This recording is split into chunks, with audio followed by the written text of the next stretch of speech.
പ്രിയ സുഹൃത്തുക്കളെ നമസ്കാരം. ഇതാണ് പാങ്ങാവ് ശിവക്ഷേത്രം. അതിലേക്കുള്ള വഴിയാണത്. പിന്നെ നമ്മളിപ്പോൾ ഇങ്ങനെ പോണത് എങ്ങടാന്ന് വെച്ച് കഴിഞ്ഞാൽ ഷൊർണൂർ പാലാണ് കേട്ടോ. ഭാരതപ്പുഴയുടെ മുകളിലോട്ടുള്ള പാലം ആണത്.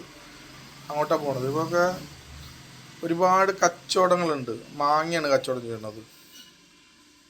അതിപ്പോൾ ഇതൊരു ആയുർവേദ ആസ്പത്രിയാണത്. പഞ്ചകർമ്മ അങ്ങനെ എന്തൊരു പേരാണ്. ഇതൊക്കെ ഒരുപാട് കച്ചവടങ്ങളുണ്ട്. പച്ചക്കറി കച്ചവടങ്ങളുണ്ട്. ക്യാരറ്റും അങ്ങനെയൊക്കെ വിൽക്കുന്നുണ്ടോ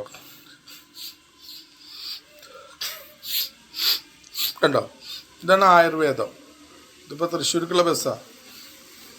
ആയുർവേദമാണ് ഇവിടെ. പൈസ കുറവാണ്. ആയുർവേദത്തിൽ കപ്പ, കൊള്ളി, തൃശ്ശൂർ ഭാഷയിൽ കൊള്ളി. ഇതൊരു വെയിറ്റിംഗ് ഷെഡാണ്. ഈ ഹോസ്പിറ്റലിൻ്റെ ആണത്. പിന്നെ ഇവിടെ കപ്പ വറുത്ത് കൊടുക്കുന്നുണ്ട്. കൊള്ളി വറുത്ത് കൊടുക്കുന്നു. ഇത് കണ്ട, കൊള്ളി വറുത്ത് വെച്ച് കുപ്പിയിൽ ഇതിലാക്കിയിട്ട് ചില്ല് കൂട്ടിൽ. ഇതാ കാണുന്നതാണ് ഭാരതപ്പുഴയുടെ മുകളിലൂടെയുള്ള പാലം. വളരെ ഭംഗിയും ഉള്ളൊരു കാര്യമാണ് ആ കാണുന്നത്. നല്ല കാറ്റും നല്ല ഒരു ഭംഗിയാണ് അതിൻ്റെ മുകളിൽ നിന്ന് നോക്കാൻ.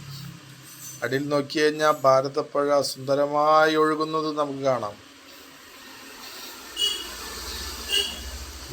എന്താ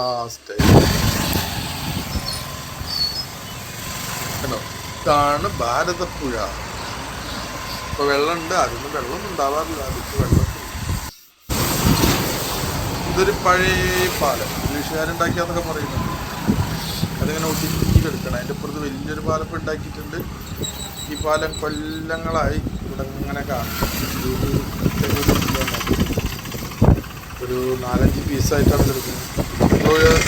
കഴിഞ്ഞ വെള്ളപ്പൊക്കത്തിൽ കുറേ ഒലിച്ചു പോയി അത്.